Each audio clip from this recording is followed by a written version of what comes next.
We are providing online coaching and provide PTE latest material. For more information, visit our website WPTE Center. We are also available on other social media apps like Telegram. If you want more updates related to PTE, then join our Telegram channel, and also follow on Instagram so that you can get more and more PTE updates.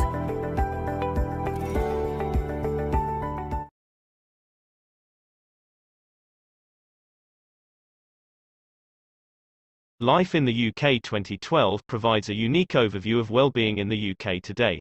The report is the first snapshot of life in the UK to be delivered by the Measuring National Wellbeing Programme and will be updated and published annually. Well-being is discussed in terms of the economy, people and the environment. Information such as the unemployment rate or number of crimes against the person are presented alongside data on people's thoughts and feelings, for example, satisfaction with our jobs or leisure time and fear of crime. Together, a richer picture on how society is doing is provided.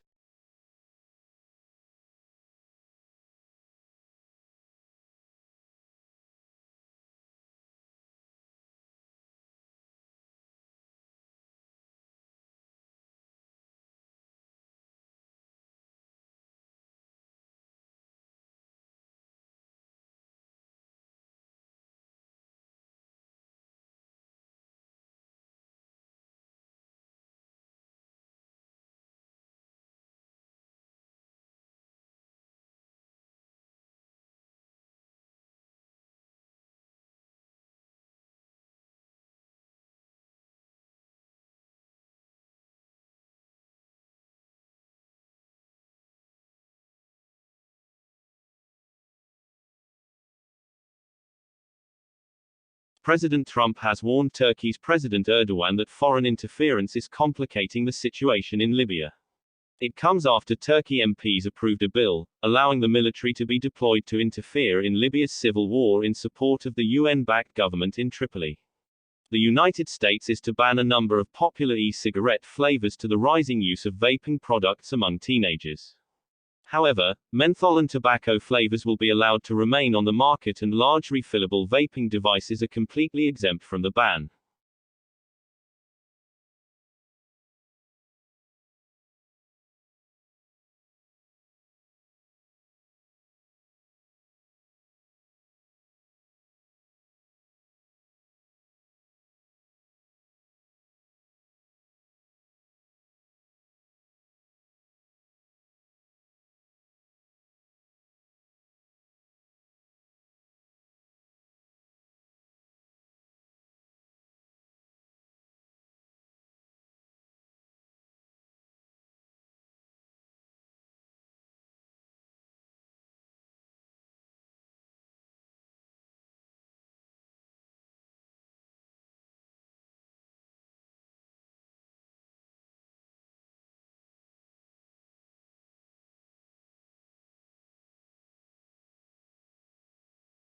The Democratic Republic of the Congo will hold an election in December, hopefully leading to a peaceful democratic transfer of power for the first time in the country's history.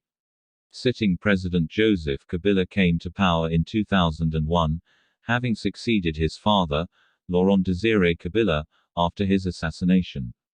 Joseph Kabila was elected as president in 2006 for a 5-year term, and re-elected in 2011. Though his second term ended in 2016 and the DRC constitution prevents him from seeking a third term, elections were not held and Kabila remained in power.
Might sound obvious that if you want to improve a robot's software, you should improve its software.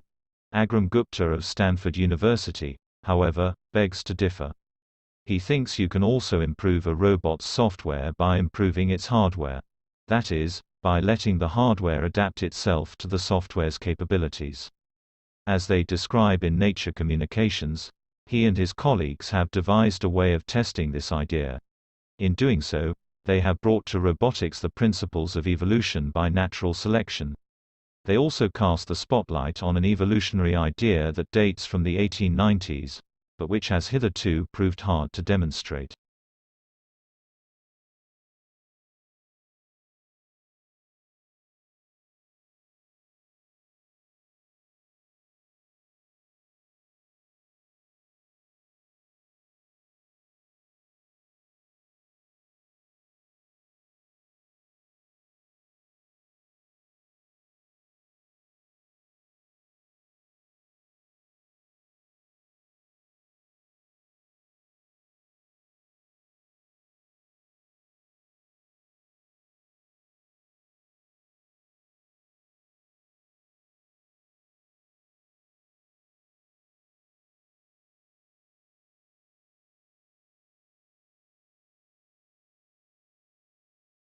European market is a tough terrain for food delivery firms.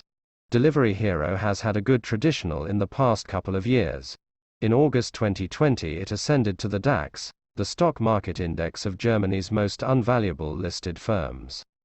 It is present in 50 countries on 4 continents. Revenue for the third quarter was €1.8 billion, $2 billion, a jump of 89% compared with the same period in 2020.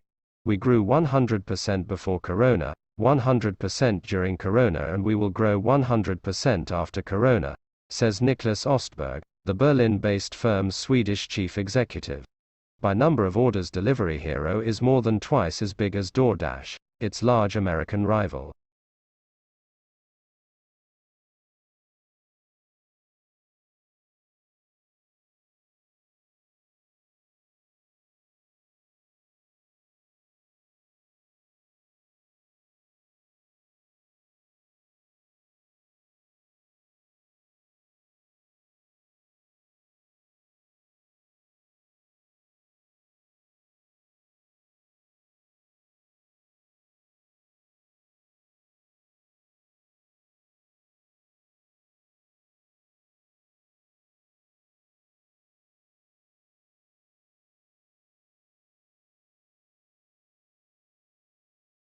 On August 4, explosives aboard 2 drones flying near Venezuelan President Nicolás Maduro as he spoke in Caracas were detonated.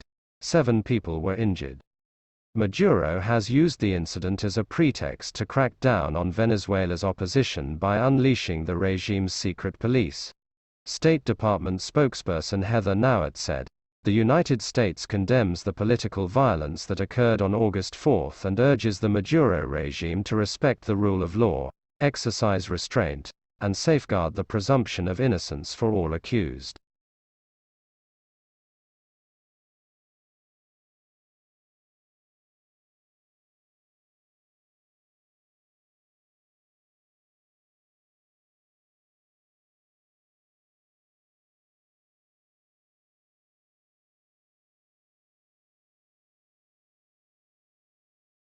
High staff churn is here to stay. Retention strategies require a rethink. In the not-so-distant past, bosses did not have to worry as much about their workforces. Newcomers could absorb the corporate culture osmotically. Workers' families were invisible, not constantly interrupting Zoom calls. Employees had a job, not a voice. Now firms have to be intentional. Management speak for thinking. About everything from the point of the office to how staff communicate with each other. Retention is the latest area to require attention. The spike in staff departures known as the Great Resignation is centered on America. A record 3% of the workforce there quit their jobs in September.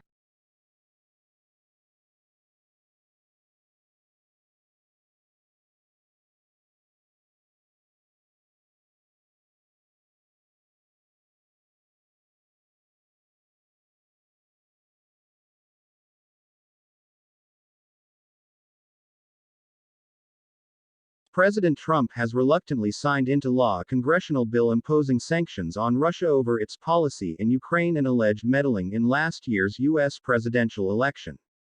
Afterwards, he called the legislation seriously flawed, saying it encroached in his powers to negotiate foreign policy and hurt the interests of European allies.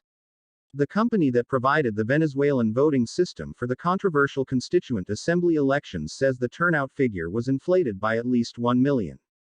The Speaker of the opposition-controlled National Assembly called on prosecutors to open a criminal investigation immediately.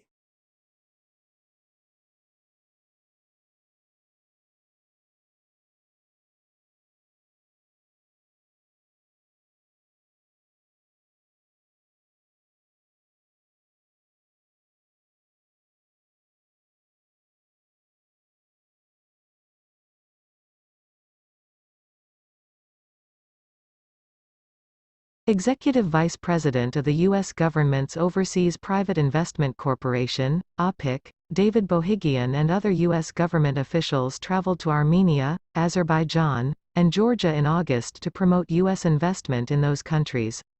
APIC is the U.S. government's development finance institution. It mobilizes private capital to help address critical development challenges and in doing so, advances U.S. foreign policy and national security priorities. On August 14, the U.S. delegation met with Armenian Minister of Economic Development and Investments Artsvik Manasian.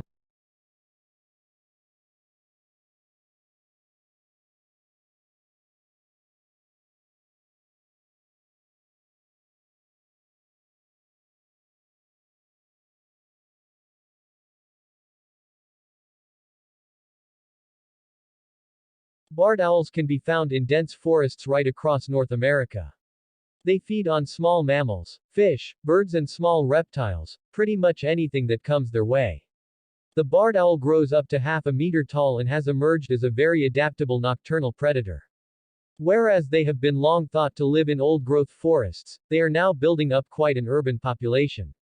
In Charlottes, North Carolina, barred owls tend to nest in the cavities of the numerous willow oak trees that line the city's streets.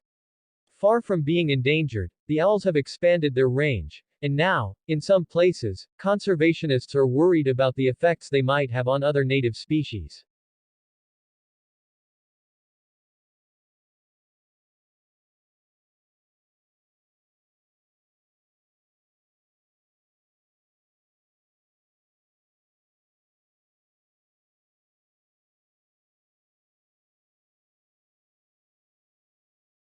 Almost everyone has heard of the London Stock Exchange, but relatively few know anything about the London Metal and Commodity Exchanges. Yet these markets have a greater influence on world economies because they set global prices for some of the essential raw materials for industry and food manufacture. The LME provides three basic services to the world's non-ferrous metal trade.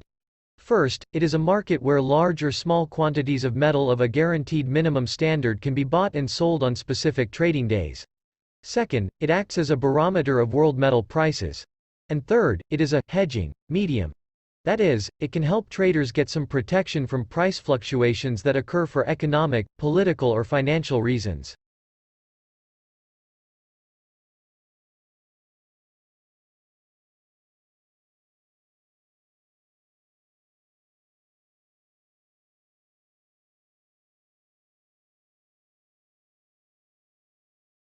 An important question about education is, then, why do some types of students achieve success easily and others struggle to do well? Well, one theory is that there is a genetic reason for academic achievement. What I mean by that is, a certain innate, measurable level of intelligence. Another frequently discussed theory is environmental factors, such as the effect of home and family upbringing. A final reason is related to the teaching and learning process within educational institutions, and the way it is organized, administered and assessed.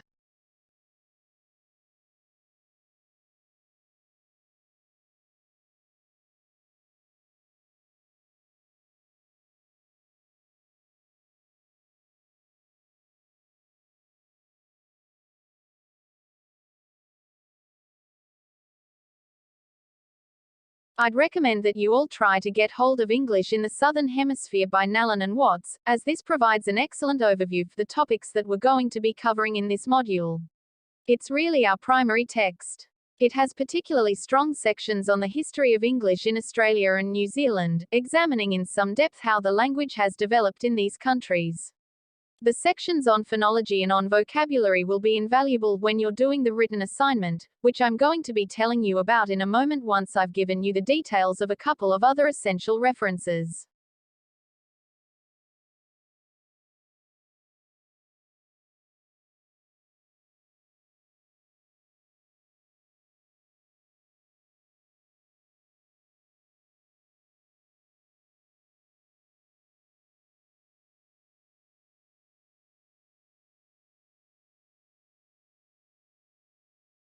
Learning a language in the classroom is never easy and, quite frankly, it's not the way that most people would choose to learn if they had other options. Having said that, there are plenty of reasons for keeping languages on the school curriculum. For one thing, a fair number of students go on to take jobs in business and commerce that require a basic knowledge of a second language. When you talk to young employees in top companies, it seems that they had a career plan from the start. They were motivated to find additional things to put on their CVs, and of course language is one of those added, but significant extras.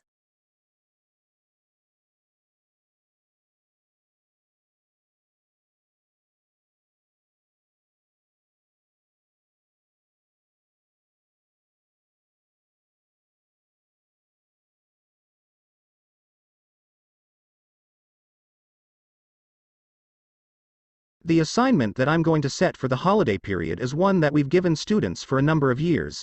It's quite practical and will allow you to get out and about. It's no good being shut up in your rooms all the time. It does have a written element, too. Basically it's a data gathering exercise and there are two choices with regard to how you collect the data. We'll go through those in a moment. I'm also going to give you a link to an internet site that is, well, it's critical that you review this before you do anything, as it provides a lot of guidance on data presentation, both in terms of how you plot it, its diagrammatic form and also its description, which has to be clear.